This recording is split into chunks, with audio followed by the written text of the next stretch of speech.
And then last but not least is the Feminist Architecture Collaborative, which is the collective effort of Virginia Black, Rosana Elkhatib, and Gabrielle Printz. All three are trained as architects and met while doing a further degree in critical, curatorial, and conceptual practices at Columbia Graduate School of Architecture, Planning, and Preservation. Although they started their collaboration only 3 years ago, they have already gained international visibility, with events and exhibitions in Quito, Prague, Amman, and London. Although there is a long history of feminist design practices, one that often doesn't make it into architectural history books, they are one of the few practices today that take the issue on directly and unabashedly. While building on the work of previous generations, they also put forward a distinctly 21st century feminism, one that is entangled with digital technology and stems from a fully intersectional approach to gender and sexuality. Through incisive global case studies and interventions, they examine how architectural spaces and objects construct experiences of gender, and they deploy their fierce design skills to produce transformative alternatives. So welcome.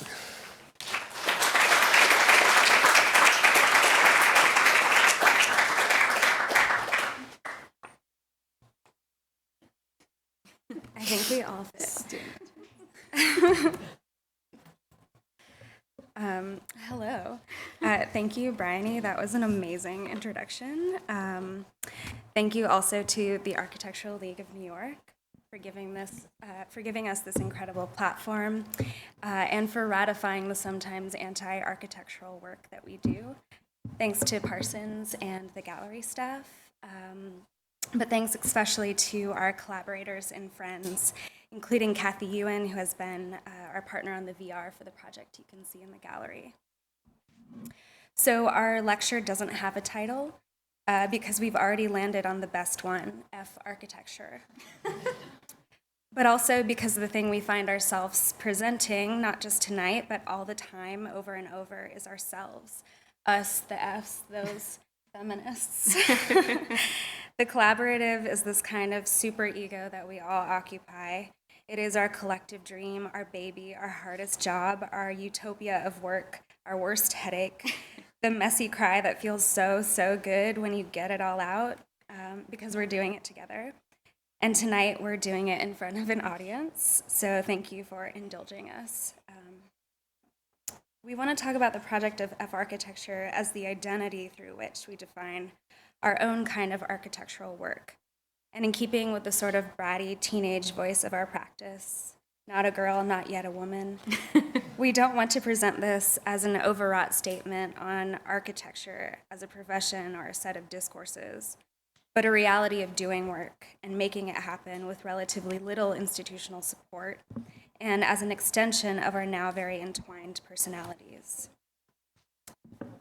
So before we had our office, we drew ourselves into its fantasy. The temple as a front, a branding exercise, but something that, can you hear me? Sorry. A branding exercise, but something that delighted in its fakeness while commanding some kind of authority via the building or its image. In the temple, we position ourselves as willing caryatids, the supports for a feminist architectural project, both critical and speculative. Like Carrie, our labor is physical, dependent upon the work of our bodies. By centering the body and its spaces of action, we pursue a methodology that searches for disciplinary exit points and edges, opportunities to deny the structural confines of the discipline historically drawn by men of privilege, to exploit its rifts, to appropriate and export its discourses, techniques, and resources. Our collection of projects tend to the body. They are centered in the production of research and its public outcomes, where performance is included as an object of design. To give you some context of our work, we'll just previously show you, I'm nervous, obviously. So I forget my English, like my English as a second language comes out. Just do it in Arabic, it's fine. Oh, yeah. No, we're just gonna briefly show you some of our projects that we did in our first year of practice, and then we're gonna talk about hymens. I got you. Oh, she's done. It's you. Yeah. Okay. All right. We're scripted, but I get to hold it. Okay, so our first year got to play out at GSAP Incubator at New Inc., a kind of cosplay of a real architecture office while we were still making it and still fantasizing about what it might be. New Inc. made us officially New York architects, but the majority of the work we were doing and the work we're still pursuing occurs elsewhere in the world, in the site, in the field, where we must present our bodies and ourselves as architects and researchers who are always asking, soliciting, and negotiating limits.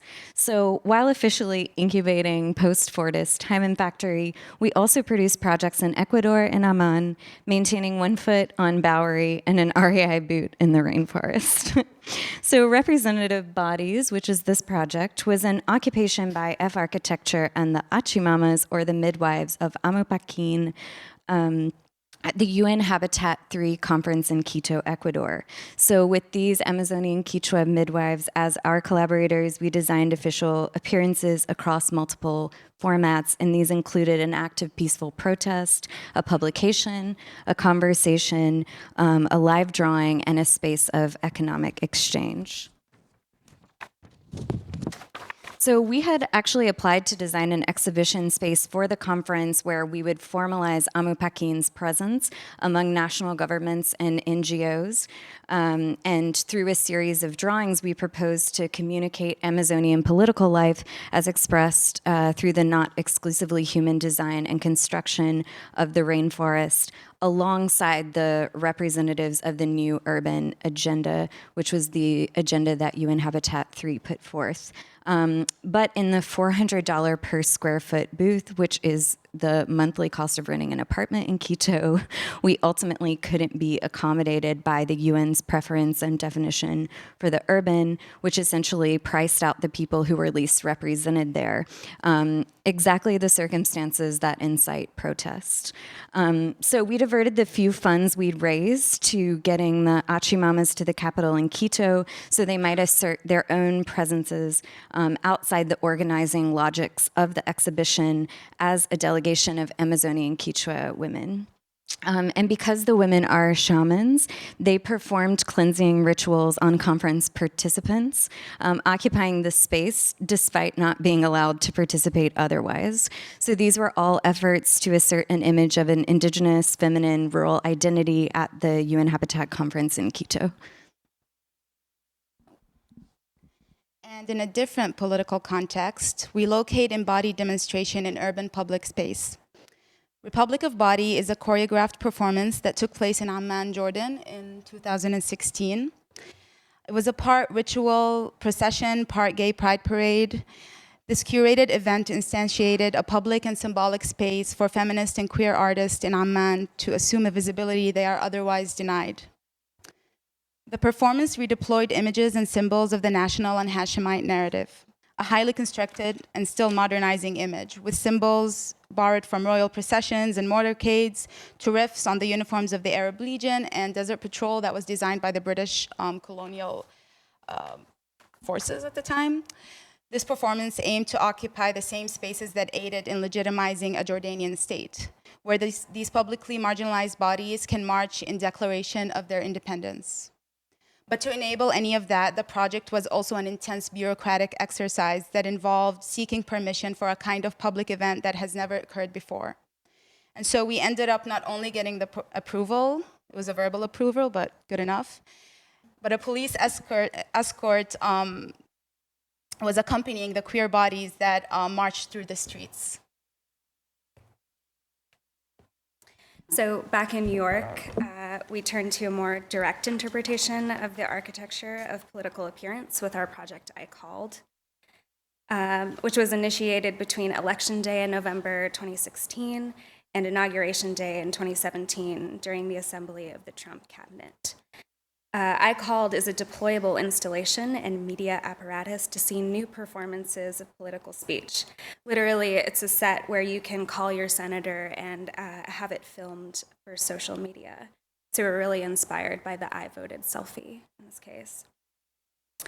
As an architecture of and for protest, the set appropriates signifiers of power to occasion, amplify, and recirculate the will of the people against the whims of a CEO, our petulant American president.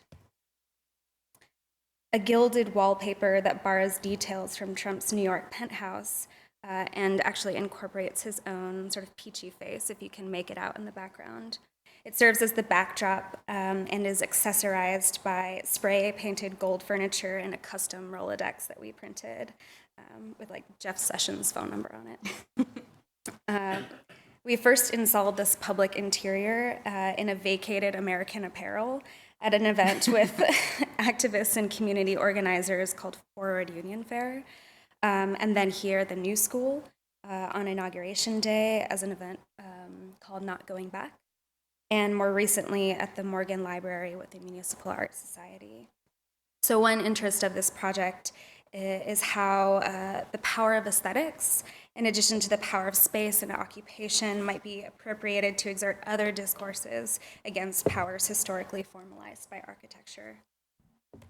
And now what we'd like to focus on today is Post-Fordist Hymen Factory, which is what led to our project today that we're showing. So broadly speaking, this umbrella project produces research and objects to better see the cultural and technological production of virginity and the spaces where bodily materials circulate as commodities. It instigated a series of public design interventions, namely the manufacture and launch of our own critical hymen objects, to intervene in an existing market where artificial hymens are already bought and sold and disrupt the construction of virginity as a medical, legal, and cultural construct. So maybe you don't know what a hymen is somehow, and we're not going to give you a medical definition in this talk, but rather an initial expulsion of blood, a sexual rite, a trauma, a first period, organizes the lives of female-bodied subjects around the world into girls and women. The many participants in the cultural production of the virgin continue to narrow the space of that determination to the object form of the hymen, something intact until the ceremonious performance of its loss. So the concept of virginity far exceeds the discrete event of the wedding night in stories told by aunties. The semiotic creep from the body to blood on a sheet to the architecture that staged the marital destruction of the hymen, or its verification, has taken up market-driven trajectories. It is an object of advertisement and not just personal history. So in recent years, a product named the virginity hymen made a conspicuous appearance in the Middle East market. This object is a piece of clear film, and it's injected with fake blood, and it simulates the rupture of a woman's hymen upon penetration. It's an engineered product of convenience for women who have been practicing rudimentary versions of this technique for centuries. Easy online access to a global market that manufactures and distributes this discreetly packaged product has increased demand for the artificial suppository throughout the world. In Egypt, the increased use of the product prompted the Muslim Brotherhood to seek to ban it and to punish those who market it, arguing it was a dire threat to Egyptian womanhood that tempted vulnerable souls into committing vice. And this ironically gave it valuable market exposure.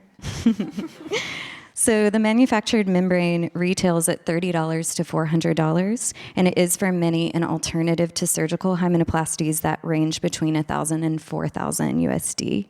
The elective procedure figures as part of a broader industry of medical tourism where women travel to clinics in places like Beirut for hymenoplasty, vaginal rejuvenation, and other surgical procedures.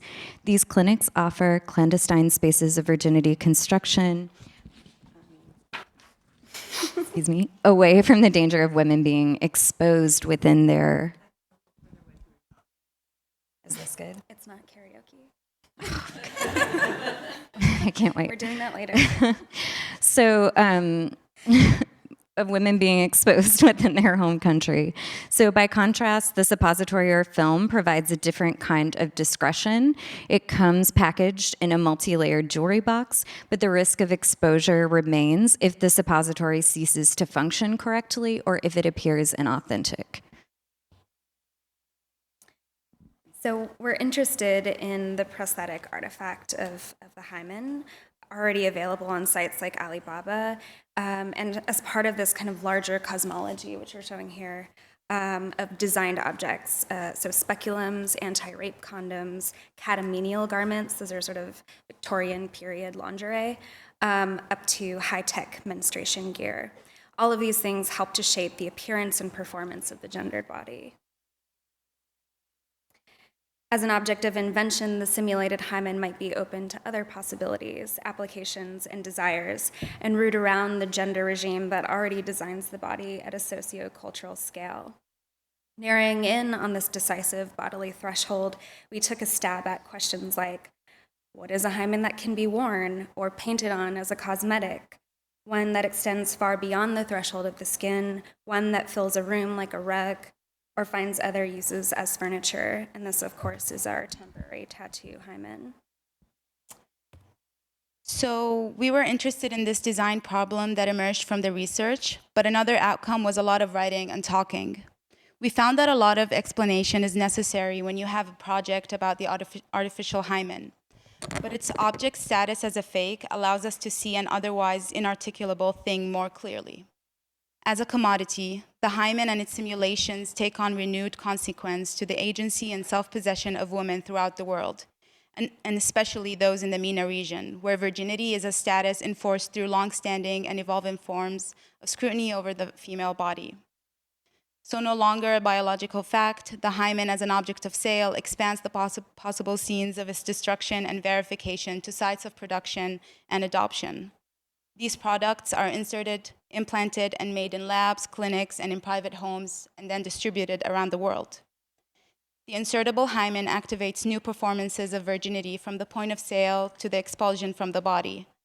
From the shelves of obscure local distributors to the carts of virginity-focused online retailers, the performative quality of this commodity unveils a broad set of commercial territories. And these include architectures of varying scales and programs. So Beirut stands out in its density of these purpose-driven and curiously aestheticized interiors. So this project maps the hidden architectures of virginity construction observed during our fieldwork in Beirut, an exercise that brings to light the zones of access and sites of bodily manufacture that coincide in the city. So in August of 2017, yeah.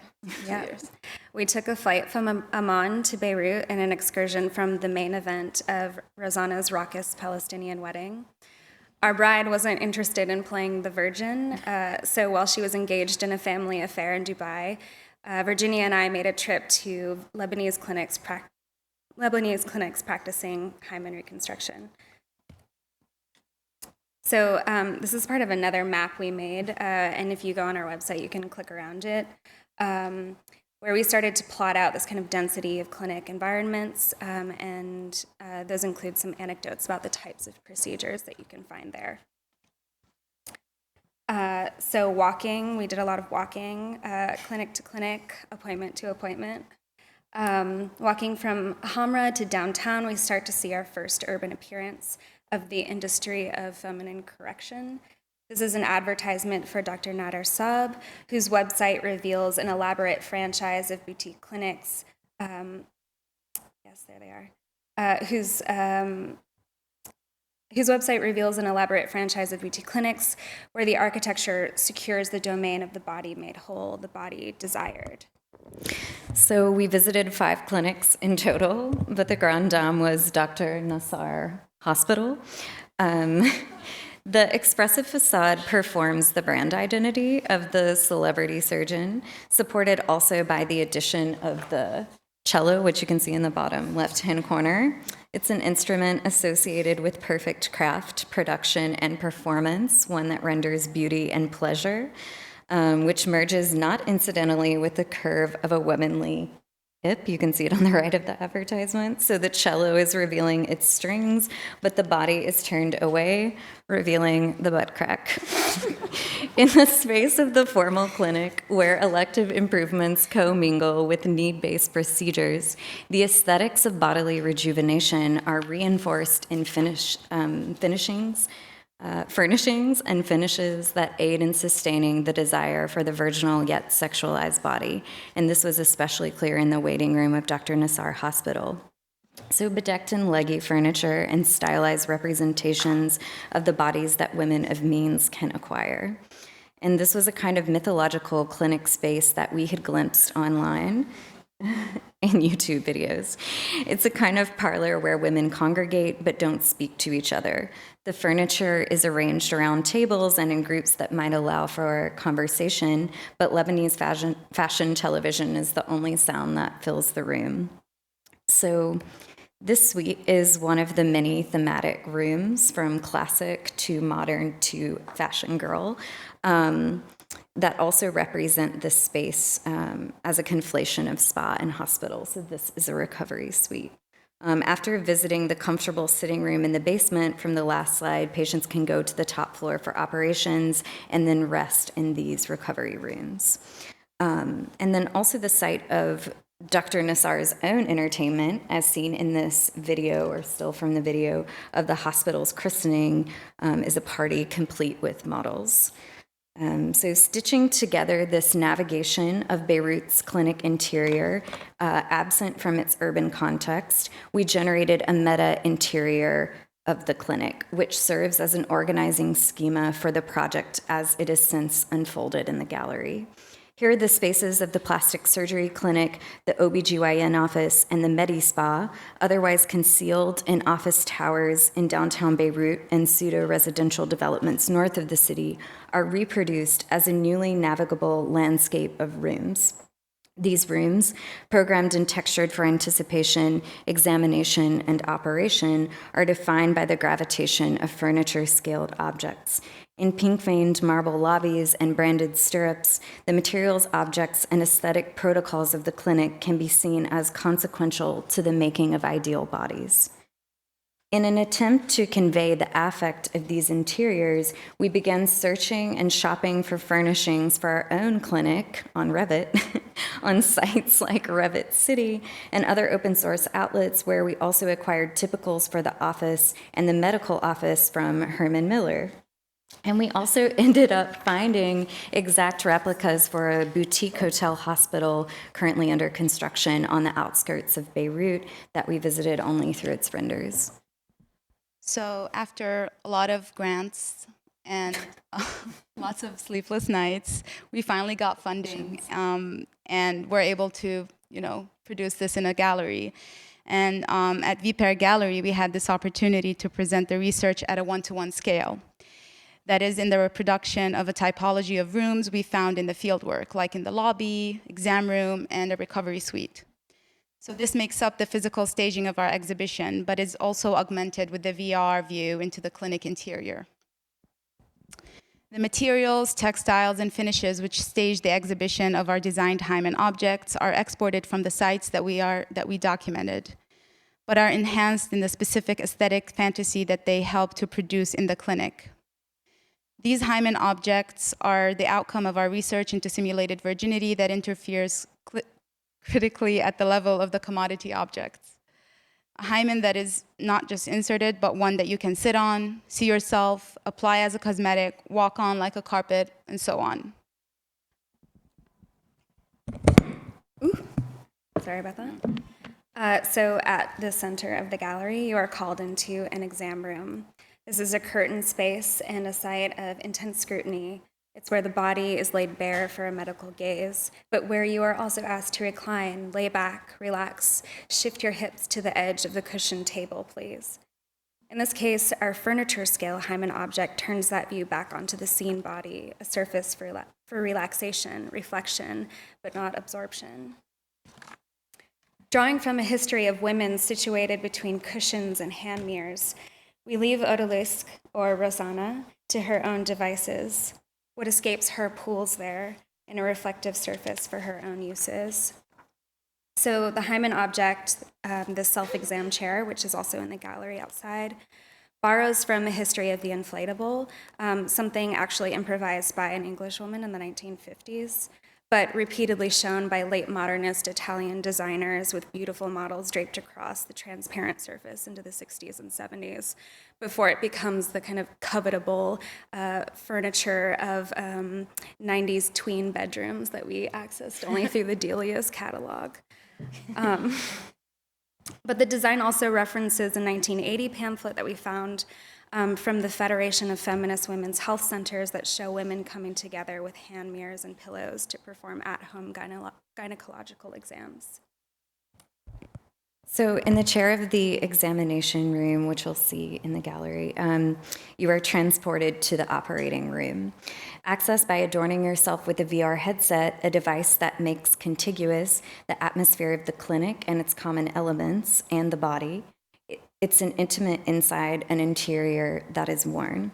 So while reclining, you'll hear the voices of women who've sought hymenoplasty in the soundscape, describing the circumstances that led them to seek the procedure and their experiences of the operation.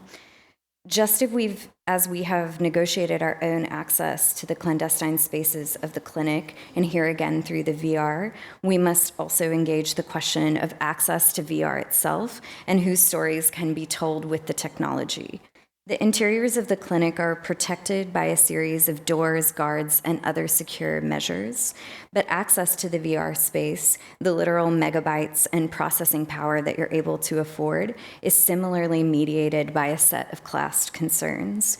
Who is represented here, whose voices are heard, and who is doing the listening must be addressed as VR becomes a kind of fixture of exhibition practice.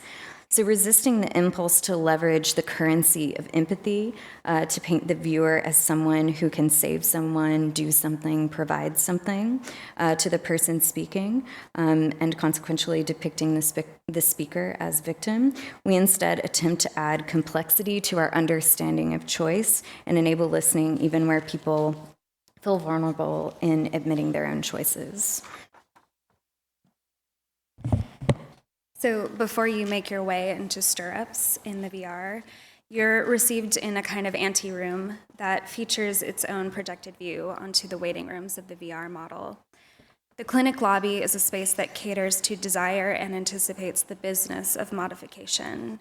It's a site of intense display, and it's furnished accordingly. In our own entrance to this imaged waiting room, patients are greeted with a scent, something applied to simulate an atmosphere of womanliness. So this perfume is another one of our critical hymen objects, one that plays off of the simulated hymen suppository. And applied as a cosmetic, it's something more diffuse than the membrane, even one built for penetration or made to dissolve, as the suppository is. Here, a glass eyedropper penetrates medical-grade plastic, saline with essential oils mixed in a shop in downtown Amman, the sense of a history of improvised virginity. And the one you see here is called Good Girl. Another guest of the lobby is a body-made architecture, the standing column that models a strap-on hymen. Positioned next to the bookshop, nearer to the gallery entrance, it suggests the possibility of purchase. Please direct inquiries to reception. And now we've arrived at the suite, our red room in the gallery. Overnight stays are accommodated in the hospital that has become the hotel, like the one planned by Dr. Nader Saab or shown in Dr. Nassar's personal tour of his eponymous hospital, and replayed here in the exhibition as this video. Medical tourism necessitates a temporary domestic state, a bedroom that receives visitors, service, breakfast in bed, a classic suite. At this threshold, a sheet, a rug, a blood-patterned plastic membrane is laid out to be ruined, hung on the wall and replenished with a few turns of the hand. Pop, pop, pop. Hang the card on the door for service. These sheets are soiled. The hymen object you see here is a sheet of bubble wrap, literally, materially, printed with a Persian rug-like pattern. Like the hymen suppository, it is made to be ruined, but it amplifies the cycle of regeneration. So you walk on it until all of the bubbles have popped, and then a ritual hanging ensues, and another sheet is laid ready for standing. Again, this is a hymen made distant from the body, and here it is registered more clearly as a decorative surface at the architectural scale. Rosana reclined on it after the opening. I'm featured a lot in this presentation. And to conclude, Our exhibited hymen objects in these refashioned clinic environments appropriate the forms that discipline women and reproduce the concept of virginity, like the blood-stained sheet, a common form of evidence of a successfully executed wedding night. The methods and measures of contemporary virginity limn scenes of subversion and oppression, products and procedures to remake the body act towards producing its idealized image, one that intensifies as a matter of sale. If an array of products that visibilize, multiply, amplify, and extend the hymen are necessary to prove virginity, facilitates men's pleasures, defend the honor of the family, and affirm both the purity and expendability of the female-bodied subject, we ask, can these same products operate against these demands? The shifting valences of the hymen as designed and as a site that can open up other ways of being a woman fucked, unfuckable, may allow it to perform against disciplining forces. To intervene in these semiotic turns, which play to both aspirations and urgency, desire and domination, is to unsettle the discourses and pressures that create demand for these products. There is a template ready for deconstruction, and its redesign may usher in consequential bodily effects and new possibilities of hymenoplasticity. Thank you.